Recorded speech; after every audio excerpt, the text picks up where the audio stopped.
धर्म संस्थापनार्थाय संभवामि युगे युगे। भगवान कृष्ण छोटे छोटे पाप करने वालों को ऐसी सजा देते थे कि जिन पर विश्वास नहीं होता। आपका स्वागत है देवराज मिस्ट्री। यहाँ हम करेंगे हिंदू धर्म से जुड़ी कुछ रहस्य की बातें।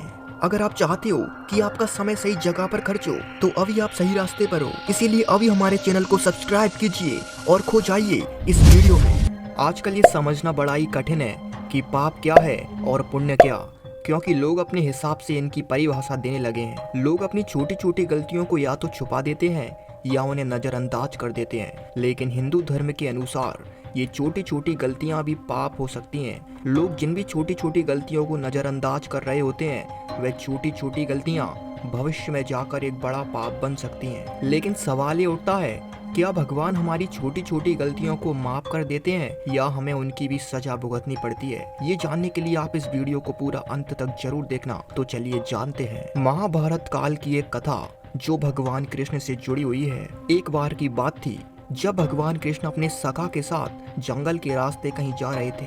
थोड़े समय बाद दोनों ने एक पेड़ के नीचे विश्राम करने का निश्चय किया और वे वहीं पास में एक पेड़ के नीचे जाकर बैठ गए। जब भगवान कृष्ण और अर्जुन पेड़ के नीचे बैठे हुए थे तब वहाँ पर आवाज आती है, चोर चोर चोर।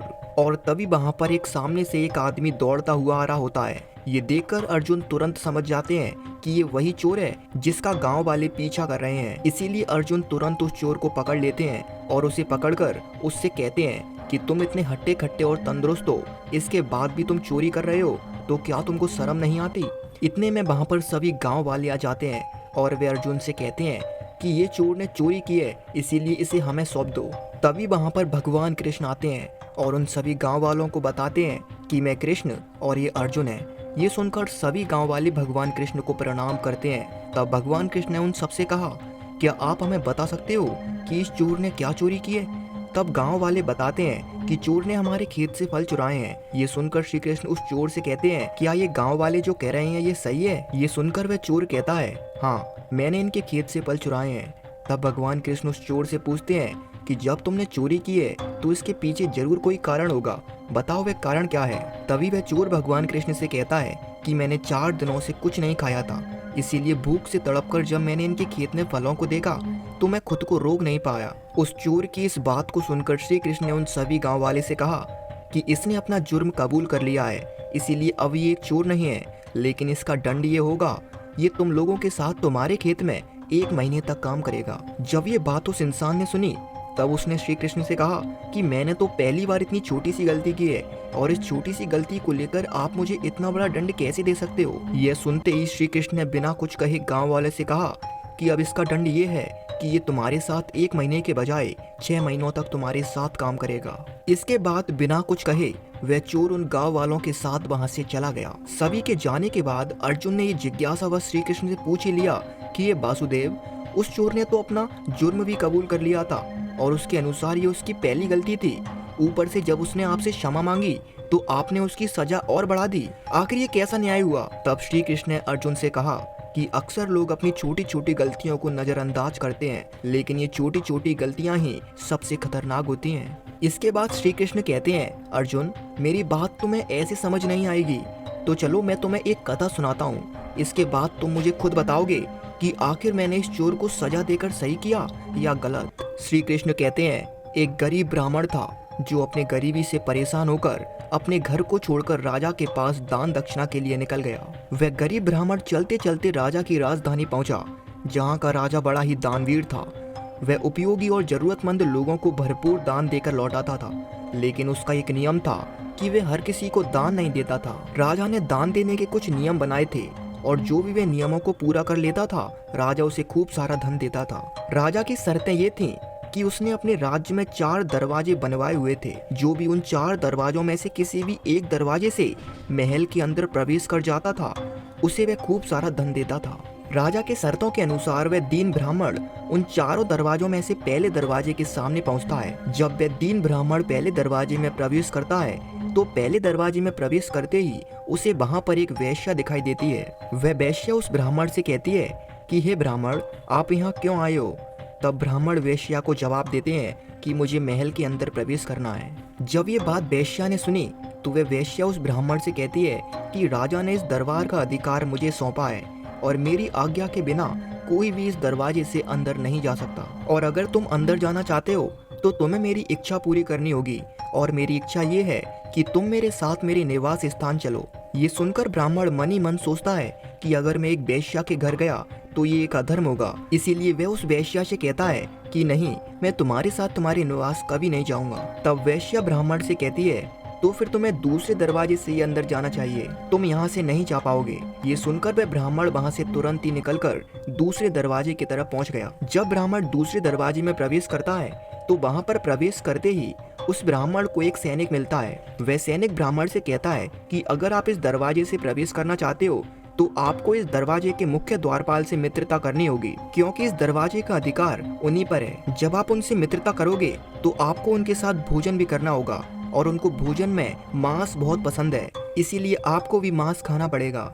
ये सुनकर ब्राह्मण कहता है कि मैं एक वेद पाठी ब्राह्मण हूँ, इसीलिए मैं कभी भी मांस नहीं खा सकता, ये मेरे लिए अधर्म होगा। ये सुनकर वह सैनिक कहता है तब तो आपको इस दरवाजे से प्रवेश नहीं मिल सकता, आपको किसी और ही दरवाजे से महल में प्रवेश करना होगा। ये सुनते ही ब्राह्मण उस द्वार से निकलकर तीसरे द्वार पर पहुंच गया। जब ब्राह्मण ने तीसरे दरवाजे पर प्रवेश किया तो उसने देखा कि उस दरवाजे के अंदर कई सारे लोग मदिरा पी रहे थे। यह देखकर उस ब्राह्मण ने उन सभी लोगों को अनदेखा किया और आगे चलता गया।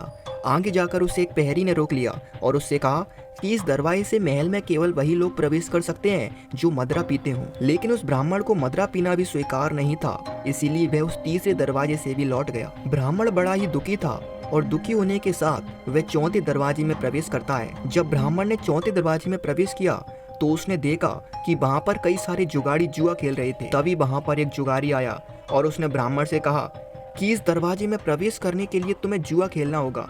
ये सुनकर वह ब्राह्मण बड़ा ही परेशान हो गया, क्योंकि जुआ खेलना भी अधर्म था। अब जानते हो क्या हुआ अर्जुन? वो जो ब्राह्मण था उसके मन में एक घमासान युद्ध चलने लगा कि आखिर अधर्म से बचा जाए या फिर गरीबी से। वह सोच रहा था कि यदि खाली हाथ घर लौटकर गया तो अपने बच्चों को क्या खिलाऊंगा, और यदि अधर्म किया तो ये सही नहीं होगा। लेकिन गरीबी के कारण वह ब्राह्मण थोड़ा सा फिसल गया और उसने ये सोचा कि जुआ खेलना तो थोड़ा सा ही अधर्म होगा, और ये सोचकर उसने ये निश्चय किया कि वह जुआ खेलकर महल के अंदर प्रवेश करेगा। ब्राह्मण की किस्मत अच्छी थी, इसीलिए उसे पहले ही दाव से 1 का 2 रुपया मिल गया, और ऐसे चलते चलते वह पैसे जीतता गया। जैसे जैसे ब्राह्मण ने पैसा जीतना शुरू किया उसके मन से महल में प्रवेश करने का इरादा गायब हो गया, और वह पूरे दिन जुआ खेलता रहा और शाम तक उसने हजारों रुपए कमा लिए। जब शाम हुई तो उसने पैसों को अपने गठरी में बांधा और महल से बाहर निकल गया। उस ब्राह्मण ने पूरे दिन कुछ नहीं खाया था, इसीलिए उसे भूख लगने लगी, लेकिन वहाँ पर कहीं भी खाने की दुकान नहीं थी। इसीलिए उस ब्राह्मण के मन में कई सारे ऐसे विचार आने लगे कि अब तो रात भी हो चुकी है, यहाँ कोई देखने वाला भी नहीं है, तो क्यों ना दूसरे दरवाजे पर जाकर उस द्वारपाल के साथ स्वादिष्ट मांस का भोजन कर लिया जाए। इससे मेरे पैसे भी खर्च नहीं होंगे और स्वादिष्ट भोजन भी मिल जाएगा। थोड़ा बहुत पाप तो कभी कभी चलता है, अपने पाप की क्या चिंता, मैं तो लोगों के पाप का प्रायश्चित करवाता हूँ, अपने लिए भी कुछ कर ही लूंगा। और इस तरह वह ब्राह्मण उस द्वारपाल के साथ मांस मदिरा का भोजन करने के लिए साथ बैठ गया। अक्सर जो लोग तामसिक भोजन करते हैं उन्हें पान, बीड़ी, नशा आदि की शरण लेनी पड़ती है, इसीलिए उस ब्राह्मण ने कभी भी तामसिक भोजन नहीं किया था, तो अब उसे मदिरा की जरूरत तो पड़नी ही थी। इसीलिए वह सब कुछ भूल भाल कर खूब सारी मदिरा पी गया और उसने जमकर तामसिक भोजन का आनंद लिया। अब वह ब्राह्मण 3 तरह के नशों में था, इसीलिए स्वाभाविक ही उसकी बुद्धि ने काम करना बंद कर दिया। अब वह सोचने लगा कि कभी कभी पाप करना भी जरूरी है। तभी उसके मन में विचार आया कि उसे एक वेश्या ने अपने निवास आने का आमंत्रण दिया था, और वह इस तरह इस चौथे पाप में भी फंस गया। साथ ही जितना भी पैसा उसने जुए में कमाया था वह सभी पैसा उस वेश्या ने छीन लिया। इस तरह पूरा दिन उस ब्राह्मण का अधर्म करते करते निकल गया। जब सुबह उस ब्राह्मण को होश आया तो उसे महसूस हुआ कि वह यहाँ किसके लिए आया था और उसने पूरा दिन क्या किया। वहीं ब्राह्मण की पूरी जानकारी राजा को मिल चुकी थी। आज के दिन उस ब्राह्मण ने चारों दरवाजों पर जा जाकर खुद चिल्ला चिल्ला कर कहा कि मुझे आप सबकी हर एक शर्त मंजूर है, बस मुझे अंदर आने दो। लेकिन आज उन सभी दरवाजों के नियम बदल चुके थे। आज सभी ने उस ब्राह्मण को वहां से धुतकार कर भगा दिया। आज वह ब्राह्मण महल के बाहर बैठकर ये सोच रहा था कि एक छोटे से अधर्म ने उससे कई अधर्म कराए, जिस वजह से ना उसे धन मिला ना राम। इसके साथ ही भगवान कृष्ण ने अपनी कथा को समाप्त किया और अर्जुन से पूछा, अब तुम क्या कहते हो? ये सुनकर अर्जुन कहता है, भगवान कृष्ण आप धन्य हो, आपने जो दंड उस चोर को दिया है वह दंड उसके जीवन की सबसे बड़ी सीख होगी। तो बताइए दोस्तों, ये जानकर आपको कैसा लगा? अगर ये वीडियो आपको अच्छी लगी है तो इस वीडियो को लाइक कीजिए एंड हमारे चैनल को सब्सक्राइब कीजिए। तो फिर मिलते हैं किसी नेक्स्ट वीडियो में, तब तक के लिए जय श्री कृष्ण।